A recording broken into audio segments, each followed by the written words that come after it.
불교가 뭐냐, 뭐 이런 질문을 많이 사실 받아요. 그래서 불교가 뭐냐? 그러면은 불교는 글자 그대로 이제 부처님의 가르침이죠. 부처님의 가르침, 그죠? 그러면은 불교는 자연스럽게 그럼 부처님의 가르침이다. 그럼 부처가 뭐냐? 여기서부터 시작이 되는 거예요. 도대체 그분은 이제 어떻게 살았느냐? 왜 또 부처라고 하냐? 바로 이 말에서 시작이 됩니다. 그러면은 일단 뭐 서가모니가 뭐 조그만 나라지만은 일단 왕자로 태어났었고, 그 다음에 뭐가 괴로운지 괴로워가지고 아들 낳은 거 보고서는 성을 넘어서 도망을 갔고, 그래서 숲속에서 이스승 저스승 만나서 수행도 했고, 이러다가 야 이거 아니다 해서 모든 스승을 버리고 자기 혼자서 했단 말이에요. 그래서 드디어 나는 세상의 모든 것을 해결을 했다, 이렇게 해서 붓다다 이렇게 얘기를 했어요. 그러니까 붓다다 그랬을 때 그 개념이, 붓다라는 개념은 우리가 무엇을 알았다 이러는 깨달음이 아니고, 사실은 인도 고래로 내려오는 전륜성왕의 대칭어입니다. 전륜성왕의. 그러니까 전륜성왕이라는 말이 뭐냐 하면은 모든 세계를 다 통일해서 평화를 가져올 사람. 그래서 전륜, 수레바퀴를 굴리는 성스러운 왕이다. 그래서 천하를 통일국가로 만들어서 평안을 줄 사람이에요. 그러니까 이제 외부적으로 봤을 때 살기 좋은 세상은 그런 세상 아니겠어요? 전쟁이 일어나면 뭐 사람들은 다 뭐 끌려가서 죽고 그러니까. 그렇다면은 그런 가장 이상적인 존재의 외부적인 모습이 전륜성왕이라면은 거기에 대칭하는 내부적인 존재가 붓다예요. 깨달음이다. 그래서 붓다를 주장한 사람은 서가모니만 붓다라 한 게 아니고 자이나교 교주도 붓다라 그랬어요. 네. 그래서 붓다라는 것은 고유명사가 아닙니다. 그래서 인도 사람들은 그 붓다가 나오면은 모든 세상의 사람이 정말로 평안을 얻는다, 이런 개념이거든요. 그러니까 내면적인 왕이라고 봐야죠. 그런 겁니다. 일단 그래서 자기는 붓다라 그랬어요. 붓다라 그러고, 그때가 뭐 새파란 청년이죠. 뭐 34살이니까. 우리로 보면 청년입니다. 그죠? 이래서 스스로 붓다라 그러고, 또 사람들이 들어보고 나가지고, 모여가지고 아주 폭발적으로 보통 3년 사이에 어마어마하게 사람들이 모여서 인도 전체로 퍼졌어요. 그러면은 불교가 뭐냐 했을 때, 부처님께서 제자가 이렇게 60명이 됐을 때 불교를 정법을 하라고 얘기를 해요. 그게 유명한 이제 전도선언입니다. 정법선언인데, 정법선언이 뭐냐? 그러니까 불교를 세상에 전해라 한 거는 이것이 불교다라는 말이에요. 이것이 불교의 존재 이유다, 이런 말이 되는 거예요. 그죠? 왜 세상에 불법을 전해야 되느냐? 이랬을 때 부처님이 뭐라고 말씀을 하시냐 하면은, 그때 그러니까 최초의 5 제자에다가 나머지 또 50명이 오고 딴 사람이 오고 해가지고 60명이 됐을 때 얘기예요. 그래서 비구들이요, 이제 나도 그대들도 세상의 모든 올가미에서 벗어났다. 이제부터 길을 떠나라. 왜 떠나야 되느냐? 길을 떠나라. 많은 사람의 이익을 위해서, 많은 사람의 안락을 위해서, 그리고 신들의 이익을 위해서, 신들의 안락을 위해서 처음도 중간도 끝도 훌륭한 법을 설해라. 그리고 처음도 중간도 끝도 훌륭한 법을 보여라 그랬어요. 세상에는 아직까지 때가 묻지 않는 사람이 있기 때문에 이 가르침을 전해 받을 것이다 그랬어요. 그래서 이제 부처님은 그래서 같은 길을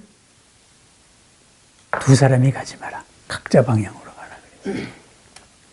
그래서 나는 우르벨라에 있는 병장촌으로 가겠다. 이렇게 해서 자기는 자기 행선지를 밝힙니다. 그럼 우르벨라 병장촌이라는 데가 어디냐 하면은 거기는 그 지역에서 거의 국사 대접을 받고 있던 뭐 가섭이라는 형제들이 있었어요. 우리가 아는 가섭하고는 좀 다른 가섭입니다. 제자들도 수백 명 됐고. 그러니까 그 지역의 최고예요. 거기로 이제 갑니다. 쉽게 말해서 요즘식으로 말하면 도장 깨기 하러 가는 거예요. 예? 그 지역의 최고 대빵, 왕의 스승을 만나가지고 이렇게 조복을 받습니다. 그러면은 불교가 뭐냐 했을 때고 바로 전도서의 그 내용입니다. 많은 사람의 이로움을 위해서, 많은 사람의 평안을 위해서, 안락을 위해서. 그러니까 진정한 이로움이 뭐냐, 진정한 평안이 뭐냐, 이게 불교입니다. 그러면 이걸 거꾸로 뒤집어 보면은 부처님께서 출가를 한 이유가 바로 괴로웠기 때문이랍니다. 근데 괴로웠다는 게 누가 나를 괴롭혀서 괴로웠던 게 아니거든요. 스스로 괴로웠던 거예요. 스스로. 스스로 괴로웠는데 그럼 스스로 괴로웠던 문제가 뭐냐. 그것이 배워서 해결될 수 없는 문제. 어떤 한계 속의 삶이에요. 왜 사람은 태어나야 되지? 생로병사. 왜 죽어야 되지? 그리고 죽는데 그냥 죽나요? 괴롭게 죽잖아요. 병으로 죽잖아요. 그죠? 늙고. 그래서 이건 뭔가 한계란 말이에요. 한계 속에 갇혀가지고 모든 생명은 그 한계를 벗어날 수가 없는구나. 이렇게 태어난 거는 태어났다고 하더라도 억지로밖에 살 수밖에 없구나. 이게 뭐지? 이거예요. 나는 이런 한계를 풀겠다 이거거든요. 그렇다면은 한계 속에 갇혀 산다. 갇혀 살 수밖에 없다. 이것은 어떻게 보면은 내가 사는 게 아니라 사라지는 삶일 수도 있어요. 우리는 이미 태어날 때 수많은 관계 속에 얽혀 있잖아요.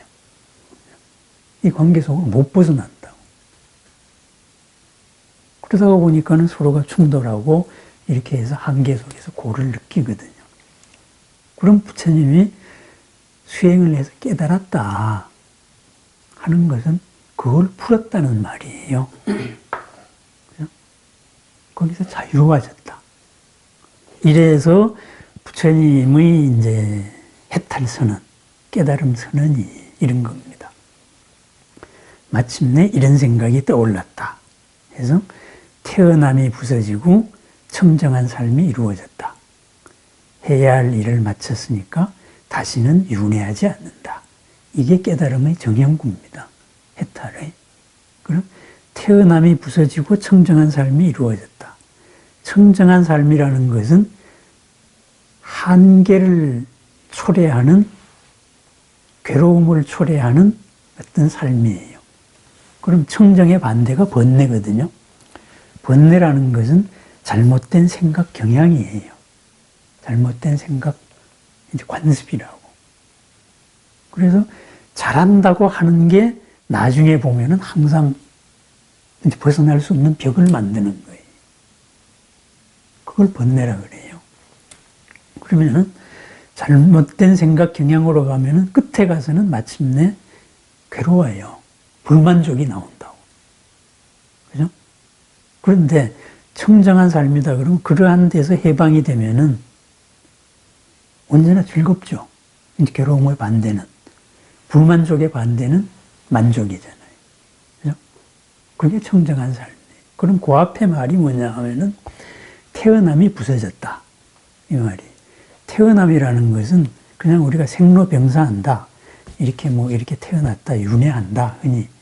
이런 정도의 차원의 말이 아니고, 모든 한계의 시작을 가지고 태어남이라고 하는 거예요.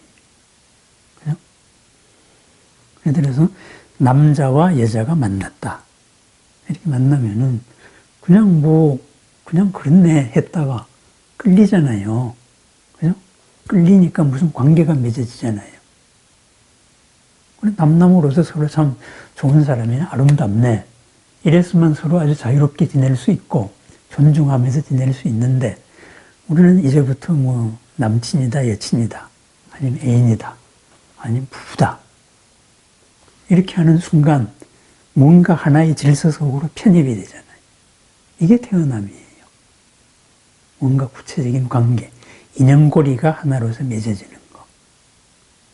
그럼 요게 맺어지면은 요 한계 안에서 뭔가가 생겨요. 그죠? 거기서 생로병사 우비고뇌가 다 거기서 생기는 거예요. 그죠?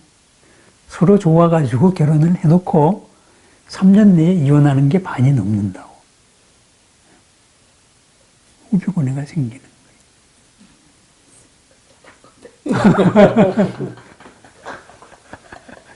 네. 이런 식으로 태어나면 어떤 한계거든요. 그래서 이제 그 한계를 벗어났다. 그러면은 그 한계라는 거는 우리 이제 생도 포함되고 모든 게 다 포함돼요. 그래서 부처님께서 그러면은 모든 한계에서 벗어났다. 이걸 종교적으로 표현하면은, 요즘 말로 표현하면은 모든 차원을 벗어났다. 이런 말이 되는 거예요. 존재를 유지할 수 있는 모든 차원을 벗어났다. 그럼 벗어나서 뿅 하고 사라져서 없어졌느냐? 이게 아니고 거기서 자유로워졌다는 걸 말하는 거예요. 그러면은 부처님의 수행 과정이 도대체 어쨌길래 이러이러한 결과가 나왔느냐? 그러면은 언제나 즐겁고 한계 없는 삶이고 그리고 평안한 삶이고 안락하잖아요. 이런 삶을 나는 도달했다. 제자들 니들도 도달했다. 60명이죠. 이랬더니만 이것을 세상에 전해라 이거거든요. 이것을 세상 말로 바꾸면은 진정한 이로움이고 진정한 평화다. 진정한 안락이다. 이 말씀이에요. 그래서 불교를 요약을 했을 때 이고등락이라 그래요. 고를 벗어나서 즐거움을 얻는다. 이거거든요. 근데 고라는 것은 괴롭다 하는 이것만을 고라고 하는 건 아닙니다. 고라는 말의 특화는 원래적인 말은 불만족입니다. 불만족. 만족스럽지 않은 걸 통칭하는 거예요. 이 만족스럽지 않은 거의 가장 궁극적인 결과가 괴로움인 겁니다. 안 되니까 점점 맺히는 거잖아요. 그래서 또 잘못된 생각 방식, 번뇌를 가지고 한자로 번역할 때 결이라는 말도 있어요. 맺을 결자. 자꾸만 묶이는 거예요. 인도말 원어에도 있습니다. 그래서 한계를 지면 한계 속에서는 괴로워요. 좋아서 이랬다가 항상 탈이 나요. 묶이면. 벗어나고 싶은데 못 벗어나는 거. 이거거든요. 그러면은 이거를 부처님의 이제, 수행 단계, 이걸로 보면은 이게 뭔가, 이게 또 나와요. 그러면은 부처님은 이제 이러한 한계에서 벗어나야 되겠다 했는데, 애가 생겼단 말이에요. 네? 아들이 났어요. 그러니까 이제는 꼼짝 말하죠. 여기서 내가 아들을 하는 순간에 아들한테 얽힌다. 그럼 다시 아들을 엉키고 아버지로서 일을 해야 되고, 아버지로 일을 하다가 보면은 또 나라를 책임져야 되고. 그러다 이 문제는 끝이다. 이렇게 해서 이제 성을 넘어 도망갔다 그러죠. 이쁘게 말해서 뭐 성을 넘어서 출가를 했다. 말을 타고 갔다. 갔단 말이에요. 갔을 때 이미 가기 전에도 다 알아봤을 거 아닙니까? 우리 어디 갈 때 그냥 가는 거 아니잖아요. 다 알아보잖아요. 이렇게 해서 어디 가야 뭔가가 지금까지 내가 배운 거가 아닌 이런 스승들이 있을까? 이렇게 해서 찾아가요. 이래서 물어 찾아간 데가 아라라 깔라마라는 그 수행자를 찾아가요. 거기는 이제 몇백 명의 제자를 거느리고 있고 완전히 뭐 해탈을 했다. 모든 괴로움을 해결된 사람이다. 이렇게 해가지고 그 찾아가요. 그 찾아가니까 그러니까 당신은 뭘 했다를 했습니까? 했다. 어? 그래서 당신의 경지는 무엇이냐? 그랬더니만 존재의 끝까지 나는 모든 게 풀렸다. 이렇게 말해요. 그러니까 존재의 차원에서 나를 얽을 수는 없다. 이렇게 말했거든요. 그러면 그건 어떻게 하느냐? 그러니까 이러이러하게 해라. 그러면 이게 당신이 처음이냐? 그러니까 그게 아니다. 이것은 고래로부터 내려오던 수행 방법이다. 그래서 아라라 깔라마가 말한 게 이게 불소행찬이라는 책에 나와 있는데 그걸 보면은 요즘의 선종에서 말하는 거하고 똑같아요. 그냥 이러고 앉아가지고 마음 깨치면 된다 이거예요. 이러다가 보면 마침내 정말 허공의 끝, 네? 그리고 인식의 끝. 그러니까 그걸 한자로 공무변차, 식무변차라 그래요. 허공의 끝, 인식의 끝, 여기를 벗어난 어떤 상태를 얻는다. 굉장히 자유롭다. 이렇게 말해요. 그러면은 서가모니는 저 사람이 했으면 나도 할 수 있을 거 아닌가. 그걸 계속 거기서 해요. 그 수행을. 그 수행을 했는데 그냥 얼마 안 돼가지고 그 경지에 도달을 해요. 명상경지에서. 그래서 내가 얻은 거는 이런 경지다. 이게 당신하고 맞냐? 하고 둘이 비교를 해보니까 맞다 그래요. 그래서 이제 이 사람은 나이가 뭐 이렇게 많은 사람, 굉장히 새파랗잖아요. 29이니까. 여기서 교단을 지도하자. 그런데 서가모니는 이걸로서 나는 궁극의 이 괴로움이 해결이 안 됐다. 이걸로서 한계가 풀린 게 아니다. 그러니까는 그걸 떠나요. 떠나니까 아라라 깔라마도 그러면 당신이 이거보다 더 나은 걸 있으면 나한테 전해주라. 이렇게 하고 이제 떠납니다. 이제. 떠나서 또 뭐 몇 사람을 이렇게 하다가 그 다음에는 뭐 후따카 라마푸따라는 사람인데 이 사람을 찾아가요. 거기 또 뭐 얘기하죠. 선정의 이거다 해가지고 거기 가니까는 이 사람의 얘기를 들으니까 자기가 얻은 것보다 조금 차원이 더 깊어요. 정신의 깊이가 깊어요. 그래서 그것을 이제 비상비비상처라 그럽니다. 생각이 있는 것도 아니고 의식이 있는 것도 아니고 지각이 없는 것도 아닌 그러한 데까지 갔어요. 근데 거기까지 갔었어도 이게 아닌 것 같아. 이렇게 됐어요. 그래서 이제 떠나요. 떠나니까는 마지막으로 나온 방법이 뭐냐 해서 그 당시 수행 풍조죠. 몸속에 영혼이 갇혀 있는데, 그죠? 이 몸의 한계를 벗어나면 영혼이 자유로움을 얻을 거 아니냐. 그게 고행입니다. 고행. 이렇게 해서 현재는 이제 그 당시에 자인화교도 그런 종교입니다. 원리가. 그래서 서가모니도 고행을 하지요. 그래서 6년 수행의 거의 대부분이 그 지독한 고행입니다. 지독한 고행. 이렇게 해서 고행으로서 과연 내 정신이 해방될 수 있는가? 아주 자유로울 수 있는가? 고행을 했는데 이게 아니다 이렇게 됐어요. 네? 얼마나 지독하게 고행을 했느냐. 이걸 가지고 고행상을 보면 여기 뼈만 남았잖아요. 그래서 뭐 상징적으로는 이제 이렇게 표현되어 있습니다. 거기 신들이 내기를 했다 그래요. 제가 지금 죽어가고 있느냐 아니면 죽었냐. 네? 이렇게 해서 이 신들끼리 내기를 한 거예요. 야, 쟤 죽었어. 그래. 아니, 죽어가고 있는 거야. 이런 식으로. 네?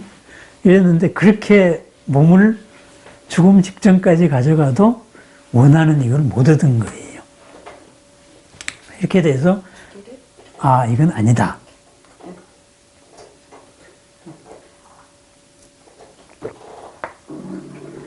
근데 아니다 해가지고 고행을 버리게 되죠. 그러니까 같이 고행하던 5사람이 저거 변절했다. 예? 이렇게 해서 떠나죠. 이렇게 해서 이제 수자따라는 처자의 우유죽 공양을 받고 이제 본격적인 수행을 시작을 해요. 그때의 서가모니가 했던 수행이 뭐냐 하면은, 그러니까 고행을 하다가 떠오른 생각이 뭐였냐 하면은 출가 전에 자기가 했던 방식이에요. 예? 출가 전에 자기가 뭘 했었냐 하면은 왕을 따라가지고 이제 농경제, 농업가니까 농사 질 때 임금이 가서 손수 농사 짓고 이런 거 할 거 아니에요. 우리도 조선시대 했잖아요. 그죠? 거기 가서 이제 왕족들이 가서 다 하는데, 그때 자기는 거기서 뭐 행사 참여했다가 계속 이게 안 풀리니까 이게 뭐지? 이래가지고 혼자서 빠져나와가지고 숲 밑에서 나무에서 이러고 앉아가지고 그냥 명상에 빠져 있었다고요. 그래 나중에 이제 아버지나 왕자가 어디 갔느냐 해가지고 와보니까 정말로 이렇게 깊은 산매 속에 빠져 있으니까 절을 하면서도 아이고 얘 큰일 났다 이거 출가하겠네 뭐 이렇게 했다는 거 있는데, 그러한 그때의 그 수행으로 한번 돌아가 보자. 이렇게 서가모니가 이제 고행에서 정반대로 결심을 하는 거예요. 그 수행이 뭐냐는 이제 그건 우리 불교 수행법이 됩니다. 그건 차차 얘기하고. 어쨌든 그렇게 그 수행을 하고 있는 중에, 그러니까 6년 출가 생활의 거의 대부분이 고행이었어요. 마지막 그 몇 달 사이에, 그냥 몇 달도 안 되는 사이에 정각을 이루는 거예요. 이뤘는데 깨달은 날, 부처님이 되신 날, 그죠? 그 전에 드디어 이 삼매 속에서 어떤 거를 얻었느냐 했을 때 경전상으로는 이렇게 표현되어 있습니다. 시간에 대한 문제가 해결이 됐어요. 나의 과거가 다 풀린 거예요. 나를 이루고 있는 요소들, 이 가운데 내 전생에 대한 모든 기억들이 다 드러난 거예요. 그러니까 우리는 인식이 금생도 고 옹알이 할 때까지밖에 못 내려가잖아요. 그런데 사실 우리 무의식 속에는 어마어마한 게 있단 말이에요. 그러니까 요즘식으로 말하면 뭐 집단 무의식이라 그러고, 한국 사람은 한국 사람 특유의 뭐가 있거든요. 그래서 이게 풀렸다. 그래서 그거를 숙명통이라 그래요. 까마득한 과거에서부터 현재까지. 이게 그냥 삼매 속에 다 드러난 거예요. 공간으로 따지면 뭐겠어요? 이 우주가 생겨서부터 현재까지. 요즘식으로 말하면 빅뱅에서부터 현재까지입니다. 이게 보였어요. 그래서 그것이 초저녁이에요. 그런데 거기서 더 깊어지고 나니까 그 다음번에는 뭐가 보였느냐? 모든 공간이 다 열렸어요. 모든 공간. 요즘식으로 말하면 차원이 열린 거예요. 그래서 이 생명들이 여기서 살았다가 저기 태어나는구나. 저기서 했다가 여기서 태어나는구나. 이거가 다 보인 거예요. 뭐가 다 보였느냐? 3개가 다 보인 거예요. 욕계, 욕심으로 이루어진 세계, 욕심이 공리인 세계죠. 색계, 삼매의 세계죠. 미세한 물질이 있지만은 삼매의 세계. 그러니까 자기가 수행 과정에서 전부 다 체험했던 영역입니다. 그러한 수행 과정에서 체험했던 영역들이, 그것들이 끼리끼리 모여서 하는 이런 세계들이 있었구나. 그래서 우리가 사는 욕심세계에서도 요 위에 가면은 욕심세계 위에 하늘의 신으로 사는 욕계의 하늘 신 세계도 있었고, 내가 이렇게 삼매 속에서 느꼈던 초선이나 이선이나 이런 선정에서 느꼈던 것도 거기에 끼리끼리 사는 존재들이 있었구나.